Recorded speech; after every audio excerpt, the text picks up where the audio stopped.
Bonjour à tous, nous sommes heureux de vous retrouver nombreux cette année encore pour cette quatrième édition d'Elevate France.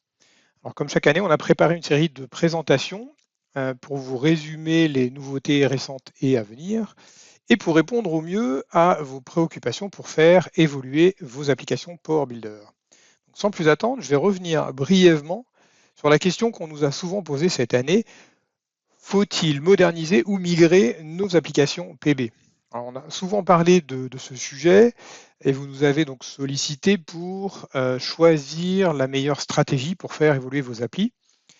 À ce contexte souvent similaire, peut-être que vous retrouverez certains points dans votre propre situation, mais donc il s'agissait souvent d'applications qui avaient peu bougé ces dernières années. D'abord pendant la période Covid qui était assez calme, et puis plus généralement parce qu'il y avait d'autres priorités, tout simplement. Pour autant, les contraintes business et métiers se sont accumulées. Au bout d'un moment, il fallait bouger et donc maintenant, on est obligé de les faire évoluer. Alors, il y a plusieurs objectifs. Évidemment, tout le monde n'a pas les mêmes objectifs, mais on retrouvait malgré tout plusieurs points communs. Il y en a 5 ou 6 qu'on retrouvait assez régulièrement dans vos demandes.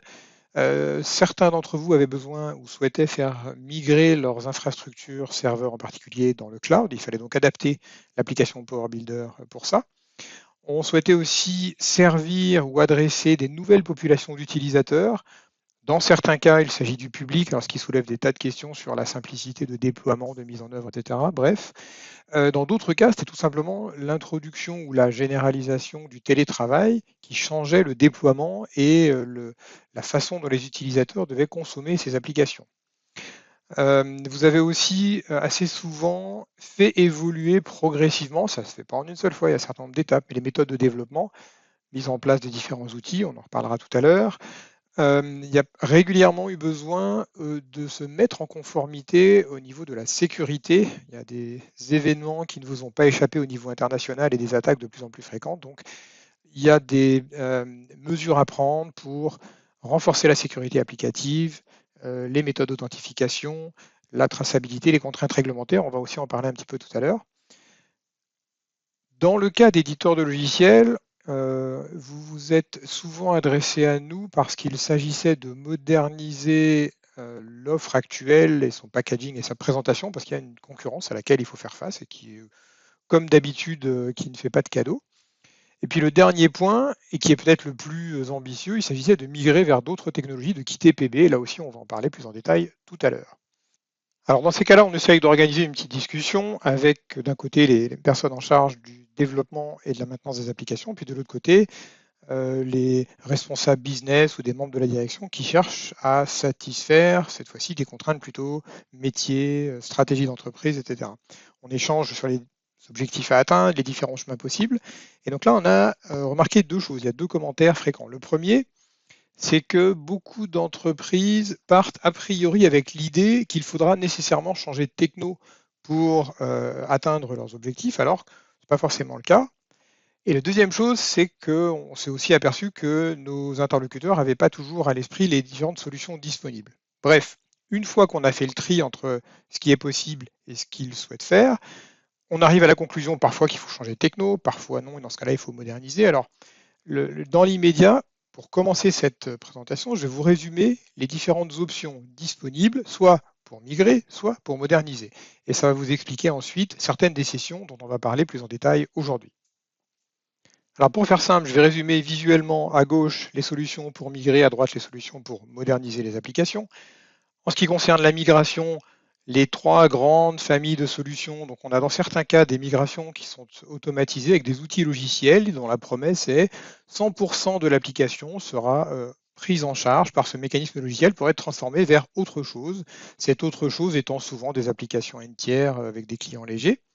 Ça pose la question du coût final entre ce que l'on suppose au début et ce qu'on aura à la fin, et puis de la qualité, de la maintenabilité du résultat final. On va en parler plus tard dans une autre présentation liée à PB Open.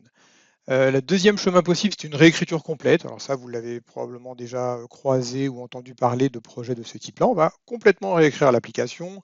Ça veut dire qu'on a évidemment une grande liberté de choix technique, de conception, d'architecture, etc. On peut sous-traiter, parce que ça fait souvent des gros volumes de travail, on peut les sous-traiter, et ça soulève là aussi des questions importantes de coûts, de risques et de délais. Le troisième chemin possible dont on parle depuis maintenant quelques années, c'est une démarche hybride qui s'appelle PB Open, qui est spécialement adaptée à Power Builder. Alors elle est hybride d'abord parce qu'elle est à moitié automatisée, c'est-à-dire qu'il y a une partie du boulot qui est fait par des outils, une partie du boulot qui est fait par des bonhommes. On va en parler tout à l'heure. La cible, par contre, est assez spécifique. Il s'agit d'une cible avec un back-end .NET et en front-end un client léger, Angular, React, par exemple. Là aussi, ça pose des tas de questions sur comment ça fonctionne, quels sont les coûts, quels sont les délais. L'ensemble de ces trois chemins-là, on va en parler à la fin de cette conférence. Il y a une présentation sur PB Open en particulier et en même temps sur la comparaison des trois chemins que l'on a ici. Ensuite, quand il s'agit de moderniser, vous avez là aussi plusieurs silos, plusieurs blocs possibles pour moderniser. D'abord, pour les méthodes de développement, il y a une intégration maintenant native, vous en avez certainement entendu parler de Power Builder avec plusieurs source control, plusieurs gestionnaires de version. Il y a aussi des outils, PB Auto Build et des fonctionnalités qui permettent d'implémenter une intégration continue, la génération de builds, le fait de les tester régulièrement, etc. Vous pouvez, avec Visual Expert, vérifier le code pour détecter des tas de problèmes de qualité, de sécurité, de performance, de maintenabilité, etc. Vous pouvez implémenter des tests automatiques pour qu'à chaque build, on fasse des tests de non-régression et qu'on vérifie si l'application, en tout cas sur l'interface utilisateur, fonctionne comme elle devrait fonctionner avec les résultats attendus, avec un outil qui s'appelle Essential Test. Et vous avez là aussi des fonctionnalités de documentation et d'analyse d'impact pour aider les développeurs à comprendre et modifier efficacement au quotidien, maintenir l'application avec Visual Expert. Vous avez une deuxième stack, un deuxième chemin possible pour moderniser qui est lié à l'interface utilisateur et aux fonctionnalités du client PB, du point de vue de ce qui est délivré à l'utilisateur final. On va pouvoir d'abord moderniser l'IHM. Ça fait maintenant quelques années que les versions de PB se sont améliorées progressivement dans ce que PB appelle des thèmes d'interface, ce qui permet de changer l'aspect des contrôles, la façon dont ils sont dessinés, le look and feel de ces contrôles, des contrôles existants de Power Builder. Vous avez la possibilité d'ajouter des nouveaux contrôles. Quelques-uns sont fournis par Power Builder. Une librairie qui s'appelle Ultimate Suite en fournit une liste assez longue et on verra cette année d'ailleurs les nouveautés en la matière, les nouveaux contrôles qui sont sortis. Vous avez aussi la possibilité de générer des graphes modernes, ça veut dire des graphes de type JavaScript animés qui se déplient automatiquement. On peut cliquer dessus pour naviguer dans les données, etc. On pourra en parler si vous le souhaitez. Vous pouvez introduire le multilingue, un outil qui s'appelle Enable qui existe depuis déjà un petit moment. Et la nouveauté cette année, c'est un autre outil qui s'appelle Fidelius et qui permet de moderniser les interactions avec les utilisateurs sous différents angles. Lui envoyer des SMS, des WhatsApp, des emails, déclencher des chats. On va en parler dans une présentation qui sera dédiée à Fidelius tout à l'heure pour introduire cette nouvelle solution. Le troisième stack est lié à la sécurité. Donc là aussi, il y a une liste de demandes qui nous sont faites assez régulièrement. Parfois, on veut intégrer l'application PB à Active Directory pour réutiliser les comptes Windows des utilisateurs pour les authentifier. On veut parfois implémenter du single sign-on de telle sorte qu'il n'est pas à s'identifier à chaque fois qu'il lance l'application. On veut parfois élever le niveau de sécurité avec de l'authentification forte. Vous savez, quand on a un téléphone mobile, qu'on reçoit un code sur un mobile avec de l'authentification forte de type MFA. Pour des questions réglementaires, on a besoin parfois de tracer ce qui est fait dans l'application et de l'auditer a posteriori ou de vérifier régulièrement, par exemple en couplage avec l'intégration continue, qu'il n'y a pas de vulnérabilités qui ont été introduites dans le code, dans le build que l'on s'apprête à déployer. Et le dernier stack, il est lié à l'architecture et au déploiement, avec deux cas de figure. Le premier qui est assez simple à mettre en œuvre, qui fait appel à une fonctionnalité native de Power Builder qui s'appelle Power Client pour automatiser le déploiement d'une application PB en client-serveur. Ça vient à la place du setup que l'on doit créer à chaque fois, puis que l'on doit déclencher pour son installation sur chaque poste utilisateur. Donc là, il y a maintenant, avec un serveur web, un déploiement automatique transparent pour l'utilisateur sur tous les postes des utilisateurs quand ils sont en client local, puisque là, on parle bien de client-serveur. Et le deuxième volet, c'est cette fois-ci lorsqu'il s'agit d'utilisateurs qui ne sont pas en réseau local, et donc on veut les atteindre à travers Internet, et eux-mêmes vont se connecter au serveur à travers Internet. Donc là, il y a une autre solution qui, elle aussi, est fournie par Appion, mais qui n'est pas native à Power Builder, mais qui vient en plus de Power Builder, dont vous avez certainement entendu parler, qui s'appelle Power Server. On aura d'ailleurs tout à l'heure une présentation, un retour utilisateur d'un projet qui a migré son application sur Power Server et qui nous expliquera comment ça s'est passé et les résultats obtenus. Alors une fois qu'on a listé les solutions techniques disponibles, il faut aussi les mettre en perspective avec les coûts et délais correspondants, parce que tout n'est pas égal à tout. Alors, j'enfonce des portes ouvertes, mais évidemment, il varie beaucoup selon le chemin choisi et les blocs que l'on a souhaité mettre en œuvre. Pour faire simple, moderniser une application sera évidemment beaucoup moins coûteux que la migrer. Alors à condition bien sûr que le résultat soit satisfaisant. On ne va pas s'engager dans le chemin de la modernisation si ça ne satisfait pas aux contraintes initialement posées sur la table. Mais si on a coché toutes les cases, alors là, ça change tout en termes d'ordre de grandeur, selon les blocs mis en œuvre, selon les fonctionnalités mises en œuvre pour moderniser l'application. Il s'agit d'engager peut-être quelques milliers ou quelques dizaines de milliers d'euros et pour une mise en œuvre qui peut durer alors des jours ou des semaines, dans le pire des cas peut-être quelques mois, mais la plupart du temps c'est beaucoup plus court. Donc, on parle là de projets et d'ampleurs qui sont beaucoup plus modestes qu'une migration. Les migrations, elles, vont impliquer des ordres de grandeur bien supérieurs. On va en reparler plus tard lors de la présentation de la méthodologie PB Open. On détaillera donc toutes les étapes et les questions habituelles qu'on se pose avant une migration et on comparera aussi les avantages et inconvénients de ces trois options de migration possibles. Et on verra aussi pourquoi l'ampleur des coûts, des risques et des délais est considérablement réduite avec cette méthodologie PB Open. Concernant les options de modernisation, alors on ne va pas tout détailler aujourd'hui, on va se concentrer sur les nouveautés. Par exemple, on va parler de nouveaux contrôles PB, on va parler de cette solution Fidelus pour l'envoi de messages, on va parler de la sécurité applicative. Il y a comme ça quelques sujets qu'on va couvrir. Et ce qui nous amène sans transition à notre agenda du jour.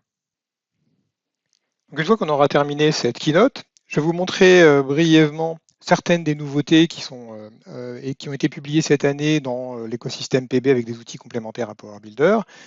Puis je laisserai la parole à Carmina qui va nous résumer la roadmap Appion qui a été présentée récemment à Elevate dans la version US.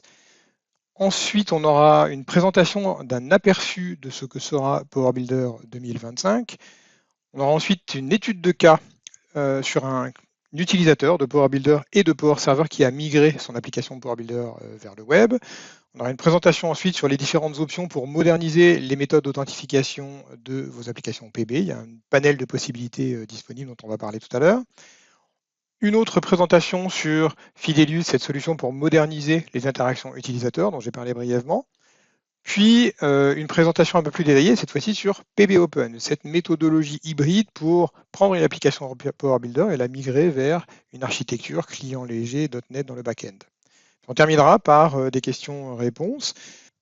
On a déjà reçu quelques questions auxquelles on répondra, mais n'hésitez pas au fil des présentations à saisir toutes vos questions dans le panneau prévu à cet effet et on les regroupera et on y répondra à la fin de cette présentation. Avant de parler des nouveautés 2024, un mot rapide sur Elevate dans sa version US et sur la keynote de Appion présentée par son PDG Armin Mazda. En quelques mots, l'édition 2023 a été organisée en ligne comme depuis 3 ans. Il y a maintenant 4 ans que ça se faisait sur place et puis depuis le Covid, ça se fait comme en France en ligne. Ils ont rappelé les évolutions récentes de Power Builder pour replacer un peu dans la trajectoire de ce qui va sortir alors à court terme avec la version 2022 R3 dite Long Term Support, donc celle qui va être supportée pendant longtemps. Si vous devez passer à 2022 et si vous voulez stabiliser, c'est probablement la bonne version à utiliser. Et puis surtout, les annonces et le preview de PB 2025 que Carmina va nous présenter tout à l'heure. Elle a été présentée initialement par Chris Pollack, l'évangéliste de Appion, puis Carmina a repris cette présentation pour en faire une version française. Alors je vais vous montrer maintenant rapidement quelques aperçus des nouveautés 2024. Pour une partie d'entre elles, je vais juste les mentionner parce qu'il y a des présentations détaillées qui suivent aujourd'hui. Et pour d'autres, je vais faire un aperçu rapide parce qu'il y aura plus tard dans le courant de l'année des webcasts qui seront dédiés à ces nouveaux outils parce qu'il y a pas mal de choses à dire dessus. Mais pour avoir un petit aperçu rapide, d'abord, concernant les nouveaux contrôles graphiques pour Power Builder qui font partie de la librairie Ultimate Suite, je vais vous montrer dans un exemple d'application. Donc là, il s'agit d'une application Power Builder qui a été développée avec ces nouveaux contrôles. Parmi les nouveautés récentes, on peut citer un contrôle qui s'appelle Breadcrumb. C'est ce type de contrôle qu'on retrouve par exemple dans l'explorateur Windows quand on va pouvoir explorer une hiérarchie en sélectionnant comme ça plusieurs niveaux de cette hiérarchie, puis en débranchant, si nécessaire, vers d'autres branches. Donc si vous avez une structure hiérarchique des feuilles ou des données dans votre application, vous pourrez utiliser ce contrôle. Il y a un autre contrôle qui s'appelle Windows Selector qui ressemble un petit peu à ce qu'on trouve dans les versions récentes de Windows où on peut voir comme ça les différentes tâches. Simplement, au lieu de voir ici une fenêtre par tâche qui est lancée ou par programme qui est lancé, ce sera une fenêtre par feuille, par sheet qui est lancée dans votre application, où l'utilisateur peut passer d'une feuille à l'autre. Au lieu de cliquer et d'ouvrir ces différentes feuilles, il pourra aller sur ce Windows Selector. Le troisième exemple que je peux citer, c'est quelque chose qui ressemble un petit peu à un Google Suggest ou à une liste dans laquelle on peut taper les premiers caractères pour pouvoir faire afficher la liste des données qui correspondent. Si je tape C, H, etc., je vais pouvoir sélectionner l'item dans cette liste, en l'occurrence ici un produit, qui correspond au premier caractère que j'ai tapé. Et donc vous pouvez comme ça le brancher sur l'une de vos tables pour aider les utilisateurs à trouver leur chemin plus facilement.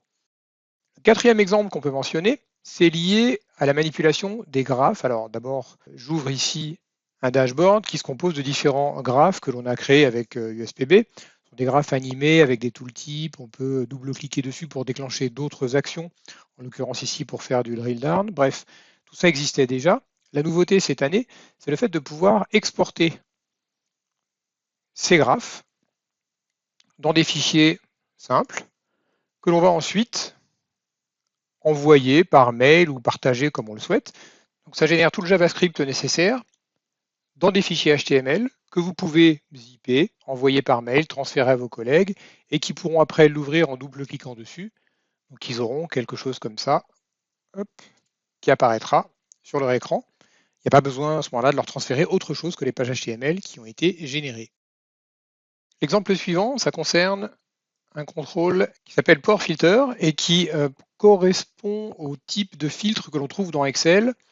Simplement, quand vous avez une data window tabular, ça vous permet de filtrer ici ou de trier pour aller chercher certains enregistrements dans cette data window tabular.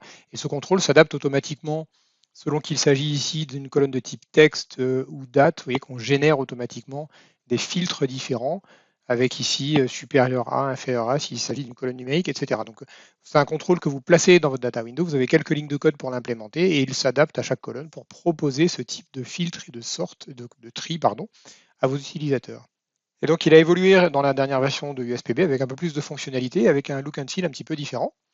Et le dernier contrôle, c'est probablement le plus important, dans ceux qui viennent de sortir, c'est un contrôle de type calendar. Alors pour vous le montrer, je ne vais pas l'utiliser dans cette application puisqu'elle n'inclut pas pour l'instant ce contrôle.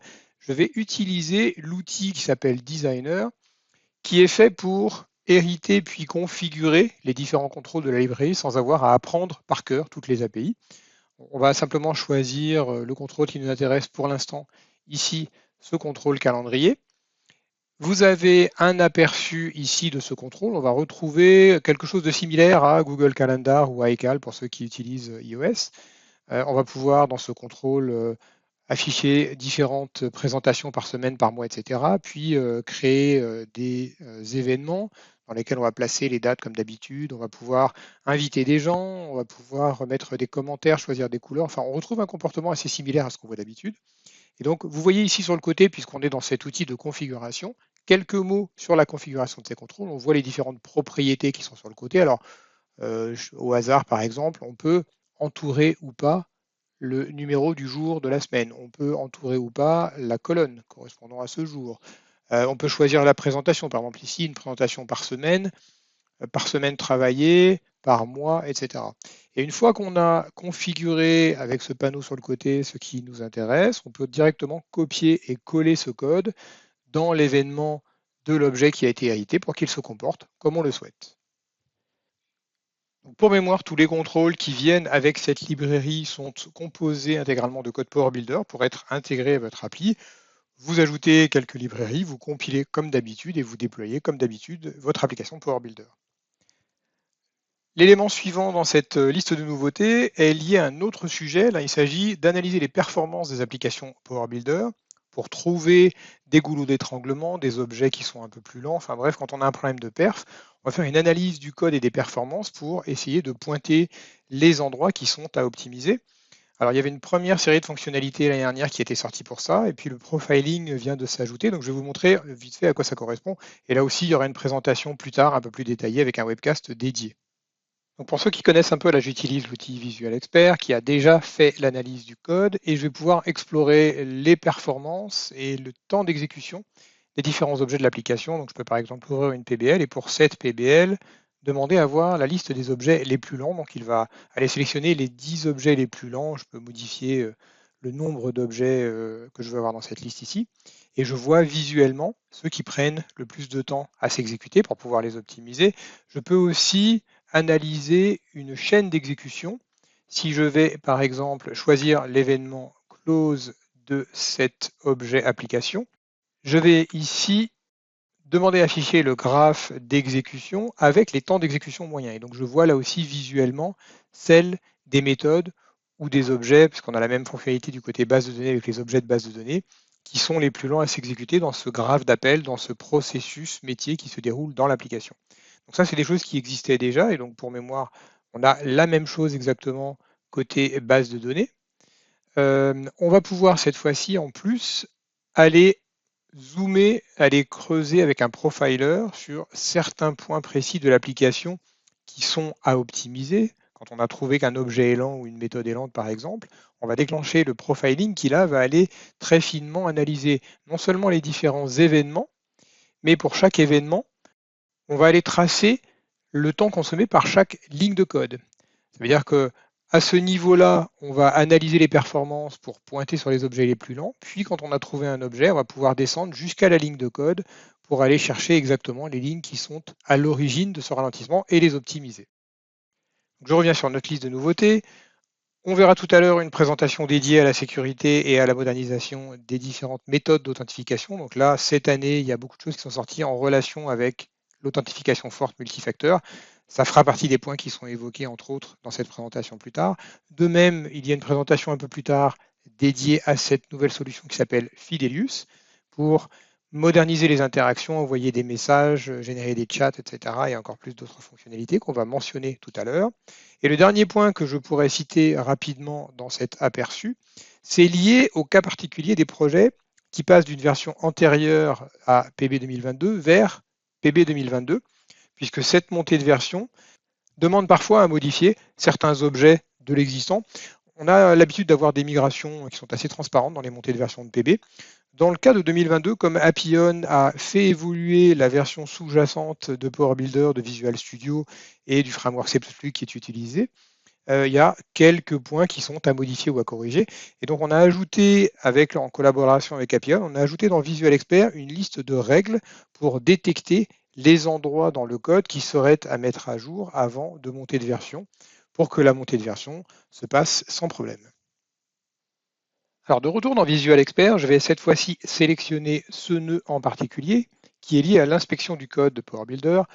En parallèle, on voit sur la droite un dashboard dans lequel on voit les différentes catégories de problèmes trouvés dans le code, qualité, sécurité, maintenabilité, bugs, etc. On va faire une présentation plus détaillée prochainement sur l'ensemble des fonctionnalités de vérification du code. Ce qui nous intéresse pour l'instant, c'est cette partie détection de problèmes liés à la migration à PB 2022. Donc, je vais simplement ici afficher les différents groupes de problèmes rencontrés. Ici, c'est plutôt lié à la sécurité. J'ai une deuxième liste en bas qui est liée à la migration spécifiquement avec différentes catégories de modifications que je dois faire dans le code pour que ça soit compatible avec la montée de version PB 2022. Là, c'est une toute petite application dans laquelle j'ai pas grand-chose qui sort sur la migration à PB 2022, mais à chaque fois que vous aurez ici un chiffre différent de 0, comme par exemple ici, vous pouvez simplement demander à voir la liste des objets et des méthodes dans lesquelles le problème est rencontré. Visual Expert vous montrera l'instruction à modifier avec un rappel sur la règle qui doit être respectée.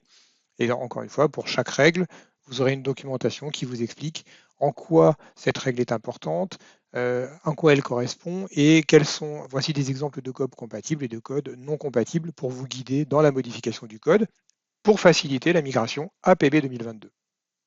Bien, j'en termine là avec le keynote de cette édition 2024 et je passe la main à Carmina qui va nous présenter la version française de la roadmap Appion qui a été présentée il y a quelques temps à la conférence US.